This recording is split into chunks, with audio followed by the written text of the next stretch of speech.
ആതിരയോ കണ്ടിട്ട് കുറെ നാളായല്ലോ. അല്ല, ഈയിടെയായി ചില സീരിയലിലും സിനിമയിലും ഒക്കെ അഭിനയിക്കുന്നെന്ന് ഞാനും കേട്ടു.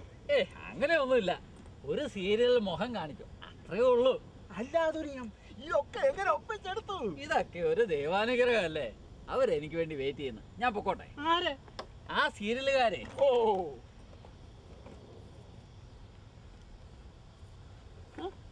കേട്ടില്ലേ ആധുനിക ഇപ്പൊ സിനിമയിലും സീരിയലും ഒക്കെ അഭിനയിക്കുകയാണെന്ന്? ഓ, അറിഞ്ഞു. ആ, ഹൈടെക് അറിഞ്ഞു. നമ്മുടെ ആധുനികം സിനിമയിലും സീരിയലൊക്കെ അഭിനയിച്ച് നിൽക്കാണെന്നേ. അതേതായാലും നന്നായി. എന്തെന്നായിന്ന് വീടും കുടുംബമൊക്കെ മറന്നിട്ടാണോ ഇതൊക്കെ? അതെന്താ ആദരസേവനം അങ്ങനെയൊക്കെ? കുറച്ചൊക്കെ വേണം. 2-3 കുട്ടികളൊക്കെ ആയാൽ കുറെ കൂടെ ഉത്തരവാദിത്തം വേണം. അല്ല, ഇതൊക്കെ ഞാനായിട്ട് എന്തിനു പറയണെന്ന് ആലോചിക്കാം. എന്നാലും നമുക്കില്ലേ വീടും കുടുംബം ഒക്കെ? സമയം സൗകര്യമുള്ളവരൊക്കെ ചെയ്യട്ടെന്നേ. ചെയ്യട്ടെ. പിന്നെ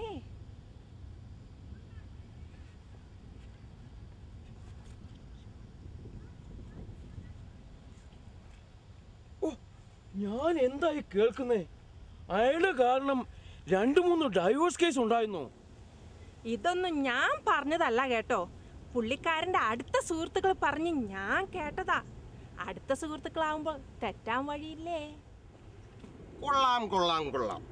ഇങ്ങനെ 1-2 അടുത്ത സുഹൃത്തുക്കൾ ഉണ്ടെങ്കിൽ പിന്നെ എന്തിനാ ശത്രുക്കൾ? നമ്മുടെ ആദരത്തെ കുറിച്ചാണോ ഈ കേൾക്കുന്നത്? എന്റെ ഗ്യാസേ, നമ്മുടെ ആൾക്കാരല്ലേ, എന്നതാ പറയാൻ മേലാത്തത്. ഒന്നാമത്തേത് ഇയാള് കാരണം ഡിവോഴ്സ് ആയിന്ന് തന്നെയാ ഞാൻ കേട്ടത്. ഇപ്പൊ രണ്ടാമത്തേത് തക്ക സമയത്ത് ഇയാളുടെ സ്വഭാവം മനസ്സിലാക്കിയ കാരണം വിവാഹമോചനം വരെ എത്തിയില്ല.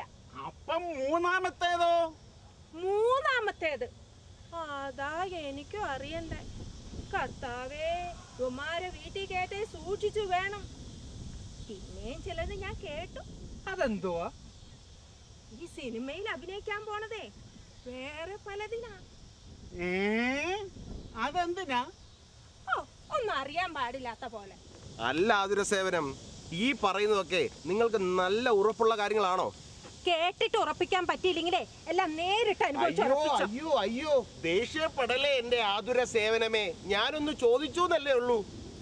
ഞാൻ പറയുന്നതേ ഇത്തരക്കാരെ ദൂരെ ഹൈ റിലേഷനിലേ നിർത്താവൂ.